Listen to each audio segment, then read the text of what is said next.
cuando tú tienes claro cuál es tu propósito, el que Dios te puso en tu corazón, pues tienes una realización, se puede decir, espiritual al hacerlo. Amén.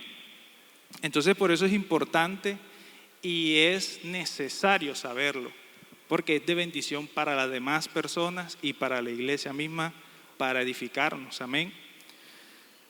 Entonces podemos decir que el propósito de Dios es ese camino, el camino que Dios mismo nos ha trazado a cada quien en particular para poderle servirle en su obra. Eso es lo que encierra el propósito de Dios, obviamente en el ámbito del servicio, porque sabemos que el propósito o el fin general de todo lo que hacemos aquí o del evangelio, pues es salvar a las almas perdidas, amén. Pero hay que aprovechar esa bendición de ser parte de la obra del Señor, y para eso hay que entender el propósito de Dios que tiene para cada uno de nosotros. Entonces en la obra del Señor hay diferentes áreas en las cuales se engranan entre sí, todo para un fin y un objetivo máximo, el cual es agradar a Dios y la salvación de las almas. Entonces todo lo que hacemos aquí en la iglesia, hay muchas áreas las cuales hay mucho trabajo y también para elaborar. Está el área de música, el área de la alabanza, un área muy importante en la iglesia. Por ejemplo, el área de evangelismo, importantísima. El área de aseo, el área de, por ejemplo, ahora de bioseguridad, que se creó todo por la pandemia, es un área importante para llevar, obviamente, control de todas las personas que ingresan al templo. Entonces, en fin, así podemos enumerar muchas áreas que tiene la iglesia, aquí hablando localmente, ahora imagínense usted hablando distritalmente, nacionalmente, todo pues tiene unas multifacéticas, se puede decir como multifacéticas desempeños, ¿sí? Muchas áreas de desempeño en el cual nosotros podemos desenvolvernos y así nosotros entregarle ese servicio al Señor, a la obra del Señor. Entonces, como decía anteriormente, es muy importante tener en cuenta esto primero para agradar al Señor. Nosotros desde que entregamos nuestra vida al Señor queremos servirle, amén. ¿Cuántos están de acuerdo con eso? Entonces tenemos que tener en claro en qué vamos a servirle al Señor y cómo lo vamos a hacer. Y en segundo lugar, también para el cumplimiento de la palabra del Señor, porque el propósito de Dios no es algo que está, por decirlo así, por fuera de lo que encierra la Biblia, sino que ahí está estipulado. Podemos verlo en Hebreos capítulo 1, versículo 8, cuando dice: pero recibiréis poder cuando haya venido sobre vosotros el Espíritu Santo, y me seréis testigos. Esa frase es clave: y me seréis testigos en Jerusalén, en toda Judea, en Samaria y hasta lo último de la tierra. Como decía un predicador, cuando se recibe el Espíritu Santo, el don del bautismo del Espíritu Santo, de ahí en adelante usted es testigo de poder, con poder. Es decir, que a partir de ahí nosotros vamos a ser testigos de la obra del Señor que hace por medio de nosotros. Por ejemplo, cuando el hermano Jorge predica acá, nuestro pastor, Dios lo está usando. Entonces Dios utiliza se puede decir, sus pensamientos, su corazón, para impartir la palabra y para dirigir a su pueblo, porque Él es nuestro pastor. Entonces Dios está utilizando al hermano Jorge para ser de bendición a nosotros en la iglesia, amén. Entonces eso quiere decir de que el hermano Jorge es testigo, él mismo es testigo de lo que Dios está haciendo por medio de él, amén. Entonces eso es cada uno de ustedes que tiene una labor específica. Usted está siendo testigo de lo que Dios hace por medio de sus manos, de su corazón, de su mente, de todo lo que usted pone al servicio del Señor. Amén. ¿Cuántos dicen gloria a Dios? Entonces, bueno, viene la gran incógnita. ¿Cómo llego yo a saber cuál es ese propósito que Dios tiene conmigo? Sí, porque esa es la gran incógnita, como dije al principio.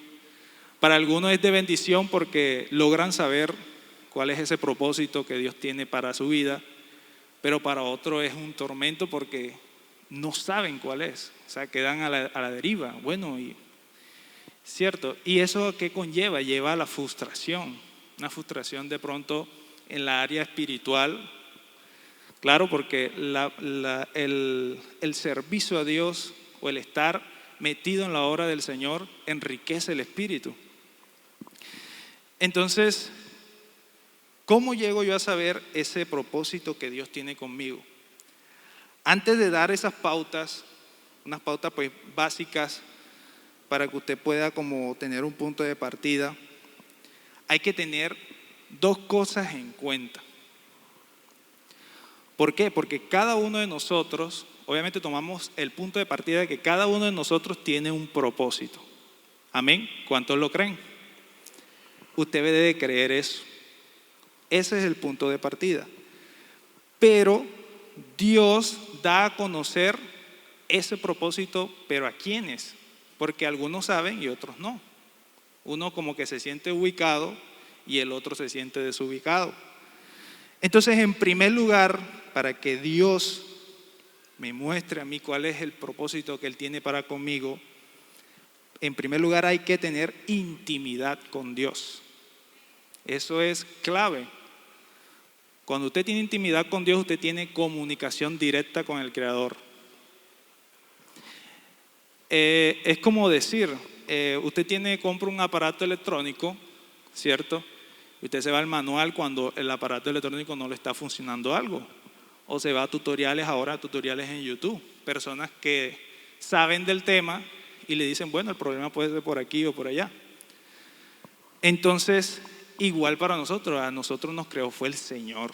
Entonces, ¿quién más que el Señor Jesucristo nos diga, hazle esto o deshace esto, agrégale esto, para que puedas encontrar el camino en el servicio al Señor?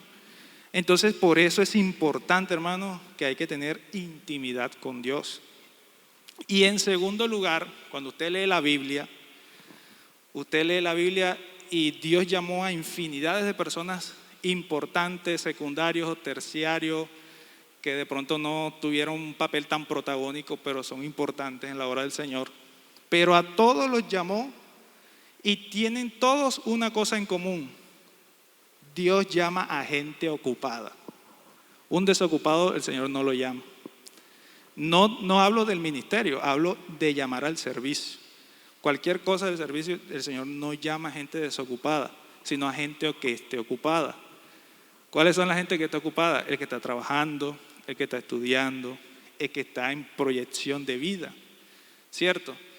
Por ejemplo, cuando Dios llamó a los apóstoles, por ejemplo, aquí leímos un pasaje en Mateo. Dice, andando Jesús, el que leímos en Mateo capítulo 4, versículo 18. Andando Jesús en el mar de Galilea, vio a dos hermanos, Simón llamado Pedro y Andrés su hermano, que echaban la red en el mar. O sea, los encontró trabajando, porque eran pescadores. Y de ahí en adelante ve a otros, por ejemplo Juan, también lo encontró trabajando, remendando redes. También era pescador. Entonces, la mayoría no, todos los personajes que el Señor incluye para el servicio siempre están ocupados. Entonces, debemos nosotros procurar eso, tener un proyecto de vida, tener una proyección.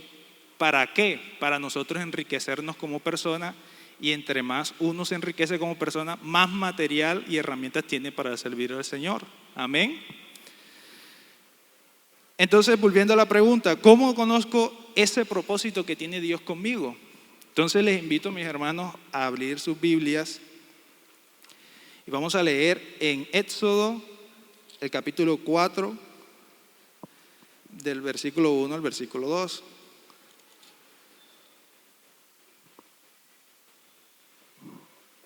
Vamos a empezar a desglosar eso para uno tener un punto de partida para que el Señor pues pueda orar en la vida de cada quien. Amén.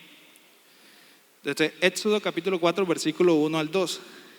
Dice: entonces Moisés respondió diciendo: he aquí que ellos no me creerán, ni oirán mi voz, porque dirán: no te ha aparecido Jehová. El versículo 2 dice: y Jehová dijo: ¿qué es eso que tienes en tu mano? Y él respondió: una vara. Vamos a leer hasta ahí. Entonces Moisés respondió diciendo: he aquí que ellos no me creerán, ni oirán mi voz, porque dirán: no te ha aparecido Jehová. Bueno, todos sabemos ese momento de Moisés cuando Dios se le apareció manifestado en una zarza ardiendo. Entonces ya aquí ya está discutiendo pues con el Señor, diciéndole que vaya a liberar a su pueblo. Entonces él, obviamente excusándose, se puede decir, diciendo: Moisés respondió: he aquí que ellos no me creerán. Y más adelante, en los capítulos que vienen, dice que soy tartamudo, yo no sé hablar, etcétera, tantas cosas que le dijo, y el Señor le respondía.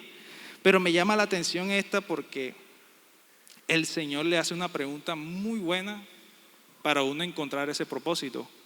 Dice: y Jehová le dijo: ¿qué es eso que tienes en tu mano? Y él respondió: una vara. ¿Por qué Moisés tenía una vara? Desde que salió de Egipto, cuando él mató a un egipcio, bueno, de los que saben de la historia, él se dedicó fue a pastorear ovejas. Entonces, durante muchos años, obviamente ya de tanto comportamiento que tienen las ovejas, pues él vio necesario tener la vara. Y nosotros vemos también cuando la Biblia habla sobre el pastor de ovejas que tiene una vara. Esto le ayuda, por ejemplo, a mantener en orden a las ovejas, a corregir, inclusive a él le ayuda de apoyo para poder andar, porque los pastores andan mucho. Entonces, es decir, que esa vara representa lo que ha aprendido durante todos esos años Moisés, porque ahí había pasado muchos años desde que él se fue a Egipto hasta cuando Jehová se le manifestó. Entonces lo traemos, esa historia lo traemos aquí a nosotros. El Señor le pregunta a usted: ¿qué tienes en tu mano hoy? Aquella persona que no se siente desubicada, que dice: yo no sé en qué servir, es que yo no sé, yo no tengo ningún talento, ¿cierto? Como algo como que mostrar. El Señor te pregunta hoy: ¿qué tienes en tu mano? Usted puede responder: no, yo tengo un título universitario, me gradué hace poquito. Eso es una buena herramienta para el servicio a Dios. No, yo tengo un talento, no siempre es cantar, hay muchos talentos. Por ejemplo, suena chistoso, pero tiene toda la seriedad del caso. Yo conozco muchas hermanas que saben hacer un buen mote de queso. Y un mote de queso tiene ciencia, no cualquiera hace un mote de queso como es, aunque haya diferentes tipos. Pero por ejemplo, colocando así en ejemplo mi familia, mi hermano es muy amante del mote de queso, y él cuando lo prueba dice: está regular, está buena, porque él está acostumbrado al del mote de queso de mi abuela, que son muy buenos. Mi abuela es costeña de Barranquilla. Entonces, eso es un talento que se adquiere. Y esas hermanas, por ejemplo, que puedan decir: no, hermano, si por ejemplo aquí hay un ayuno, no, yo pongo mis manos para hacer una sopa para ya después de levantar el ayuno. Eso es poner su talento al servicio del Señor. Amén. Hay varios talentos. Por ejemplo, el hermano que es bueno en contabilidad, o el hermano que es bueno haciendo software. Eso es un talentazo. y muy bueno. Por ejemplo, las hermanas, ustedes ven que cuando ustedes entraron al templo, las hermanas están recogiendo los datos, ¿cierto? En hojas. Pero sería bueno, por ejemplo, un hermano, no hermano, yo dono un software para que las hermanas con computador se les sea más fácil digitar todo eso y ya quede en una base de datos por internet. Excelente. Sería espectacular. Y usted ahí dona su talento al servicio del Señor. Y eso que va forjando, desde ahí el Señor va viendo que usted le está mostrando qué tiene en su mano. Si usted se da cuenta más adelante,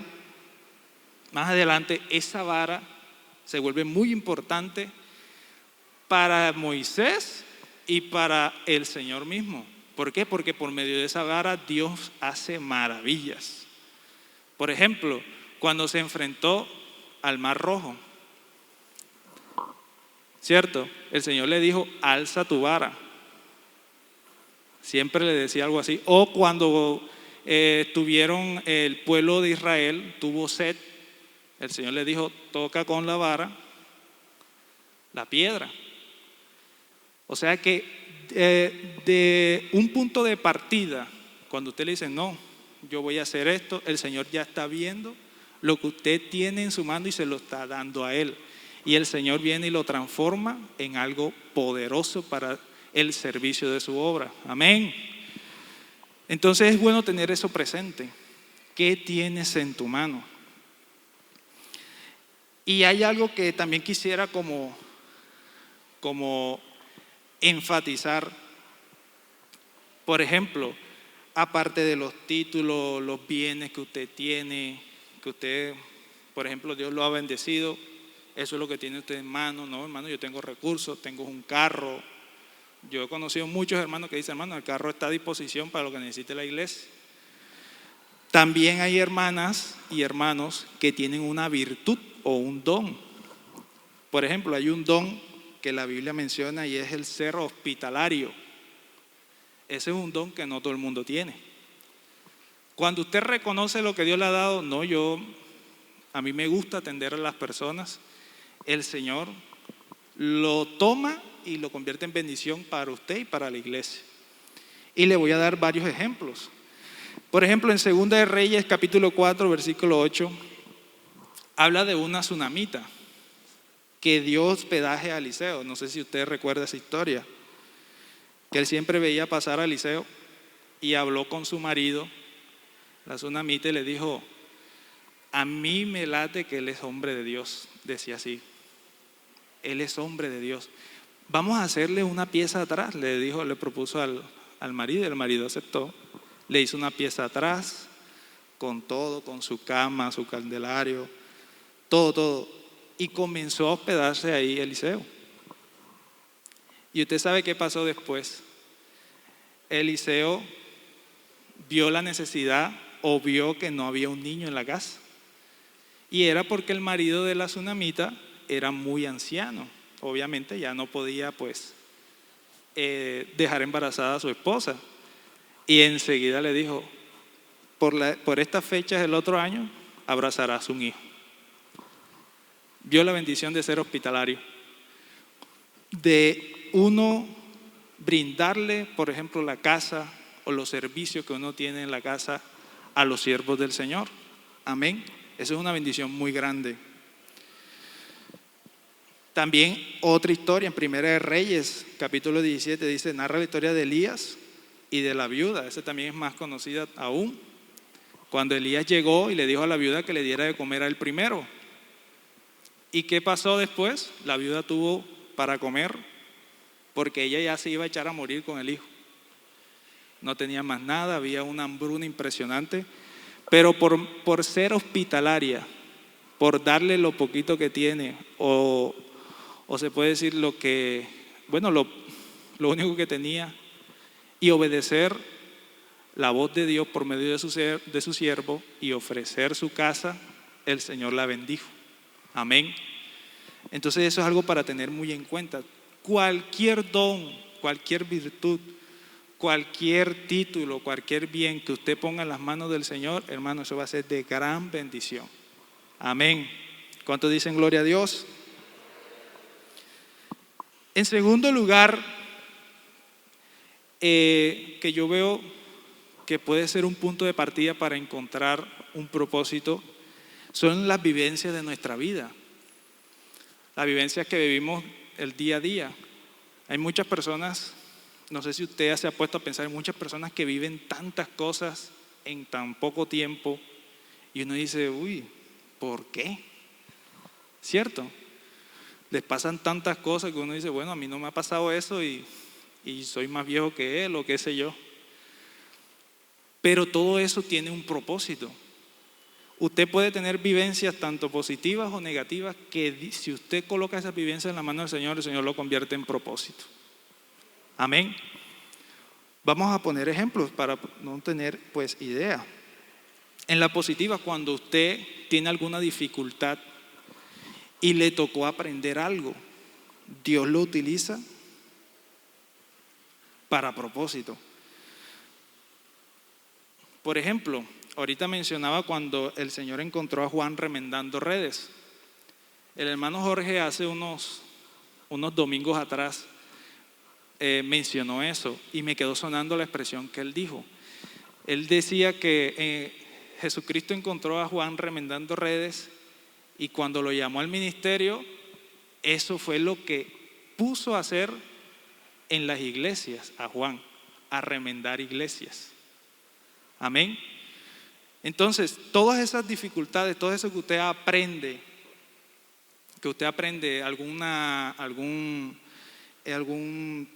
se puede decir alguna actividad o algo, si usted lo pone en la mano del Señor, el Señor lo convierte en propósito. Cuando Dios te bendice con bienes, también es algo muy positivo para aportar a la obra del Señor, para sostener pastores, para sostener obras. Eso es algo de bendición. Y también tenemos vivencias negativas. De esas vivencias negativas, de esas que nos golpea la vida, nos golpea, o de pronto que uno dice, esto es injusto que esté pasando, Dios lo puede transformar en propósito. Amén. Por ejemplo, tenemos la situación de José. Josué, si usted se pone a leer la historia, a él le pasó tantas cosas malas, tantas cosas injustas que usted dice, ojalá eso a mí no me pase. Por ejemplo, nada más empezando, siendo un adolescente, los hermanos de él lo traicionaron y lo vendieron. Imagínese usted. Entonces usted se pone a pensar, qué cosa buena va a salir de ahí. Pero como él estaba bajo la voluntad del Señor, Dios lo convirtió en propósito. Porque si sus hermanos no lo hubiesen vendido, entonces José nunca llegaría a Egipto. Amén. Cuando llegó a Egipto, se puso a laborar y allí pudo conquistar la confianza del gobernador. Pero a pesar de todo eso, le siguieron pasando cosas malas. La mujer del gobernador se le quiso, pues obviamente, lo acosó y él huyó de ahí y ella lo culpó a él, injustamente, claro. Pero si no hubiese pasado eso, él no hubiese empezado a interpretar sueños en la cárcel y de ahí no lo hubiese conocido el faraón. Si ve todo cómo desencadena de una cosa mala o negativa que nos puede pasar en la vida. Pero si estamos bajo la voluntad del Señor, nuestra vida está bajo la sombra de su poder, el Señor lo convierte en propósito. Amén. Entonces nosotros debemos tener eso muy en cuenta. Nuestra vida es pura voluntad y misericordia del Señor. Entonces todo lo que vivamos, hermanos, puede ser de bendición para otra persona. Porque, por ejemplo, algo que usted vivió y va usted, por ejemplo, adulto, casado o un hermano anciano, ve a algún joven que está pasando por algo similar que usted vivió antes, usted le aconseja. Y eso es de bendición para el joven. Eso es un propósito. El Señor le permitió vivir tal cosa para que en ese momento usted aconsejara a ese joven. Amén. Y ya para ir terminando, mis hermanos, también hay que tener en cuenta cuando Dios habla al corazón.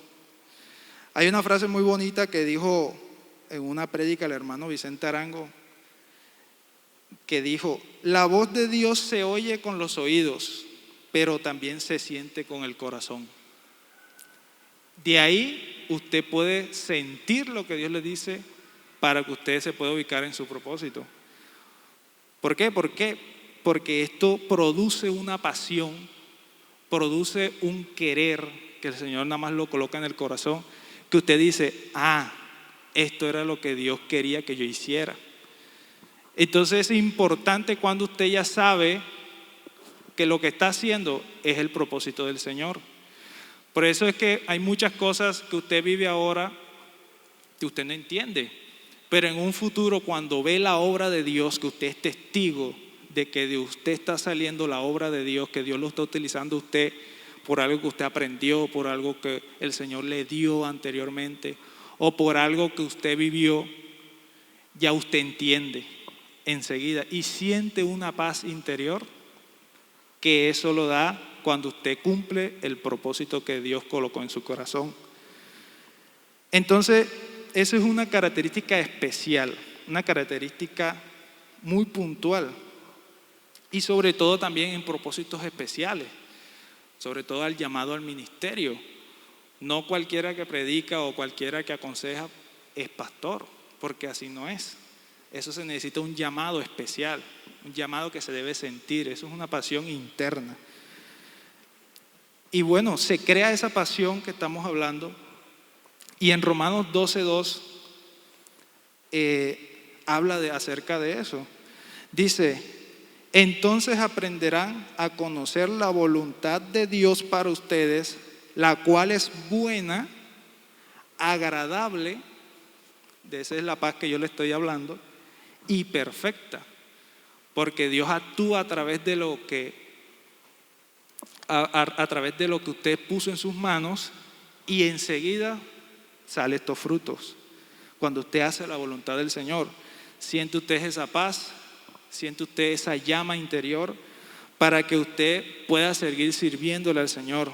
Esa llama del Señor que pone en su corazón, de ahí en adelante usted no puede permitir que se apague. Usted debe aferrarse más en el Señor, ponerse más en su santidad para que el Señor lo siga usando. Amén. Bueno, yo les invito a estar en pie, mis hermanos. Yo le quería dejar esto en su corazón. De verdad, esto es algo muy importante, porque servir en la obra del Señor es una bendición grandísima. Se puede decir que es lo máximo. Usted puede tener el privilegio de trabajar en muchas empresas, muchas corporaciones, o tener su propia empresa exitosa, pero trabajar en la obra del Señor es lo más grande que podemos vivir aquí. Amén. Entonces, mis hermanos, si alguno se siente desanimado, si alguno se siente desubicado, no se preocupe, hermano. El que está más interesado en mostrarle el propósito es el Señor Jesús.